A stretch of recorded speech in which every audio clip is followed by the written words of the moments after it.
Kerajaan Sriwijaya itu adalah sebuah kerajaan yang berdiri pada tahun 683 Masehi.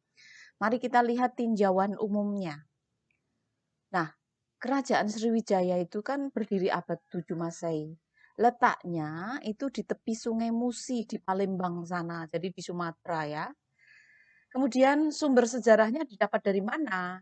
Diperoleh dari prasasti-prasasti yang banyak ditemukan di Sumatera dan Bangka. Ada 5 prasasti yang masih utuh sampai sekarang. Kemudian ada juga berita dari pendeta Buddha, Itzing namanya, tetapi menyebutnya bukan Sriwijaya, tetapi Selewose. Ya. Dan menjadi pusat ilmu dan agama Buddha di Asia Tenggara. Sriwijaya aja memiliki pendeta ada 1.000 orang. Itu yang tercatat oleh Selewose. Kemudian Sriwijaya merupakan kerajaan maritim dan kerajaan Buddha terbesar di Indonesia. Maritim ya, berarti dia maritim berarti dia bergerak di bidang perdagangan. Nah, dan dia menjadi ramai karena apa? Menjadi pusat pendidikan agama Buddha di Asia. Tapi mari kita bahas satu persatu. Nah, faktor-faktor yang mendukung kerajaan Sriwijaya menjadi kerajaan Buddha bercorak maritim yang besar dan dikenal sebagai Indonesia pertama. Faktornya apa sih yang mendukung? Yang pertama, letaknya strategis. Nih, kita lihat di peta ya. Letaknya itu strategis untuk perdagangan. Kemudian, faktor kedua, karena jatuhnya kerajaan Funan di sini.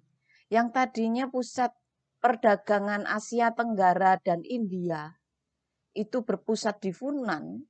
Ketika Funan runtuh, mau nggak mau para pedagang akhirnya bergerak ke arah Sriwijaya.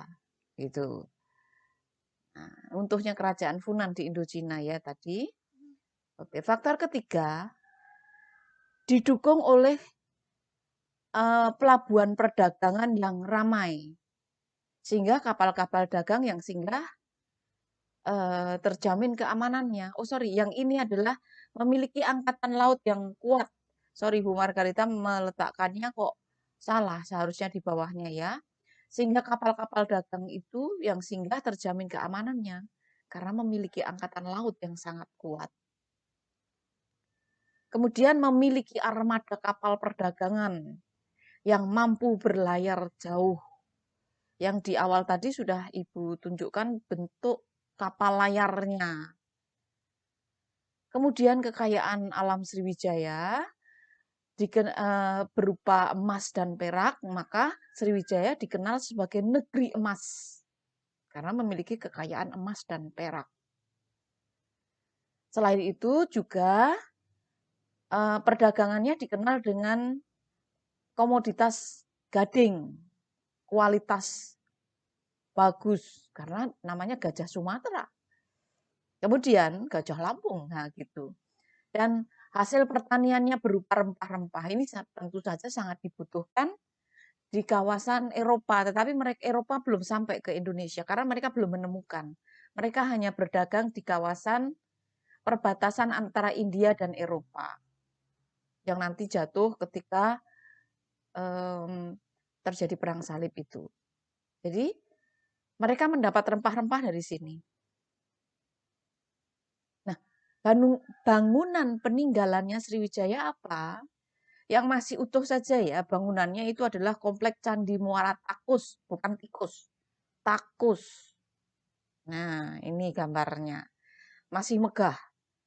Ada lingga dan yoni. Kemudian prasasti-prasasti. Ada prasasti-prasasti itu masih utuh sampai sekarang.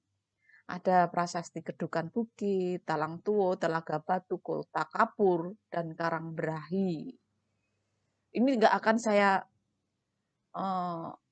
suruh kalian menghafal. Nanti kalau keluar di ujian atau keluar di ulangan, toh kalian tinggal membuka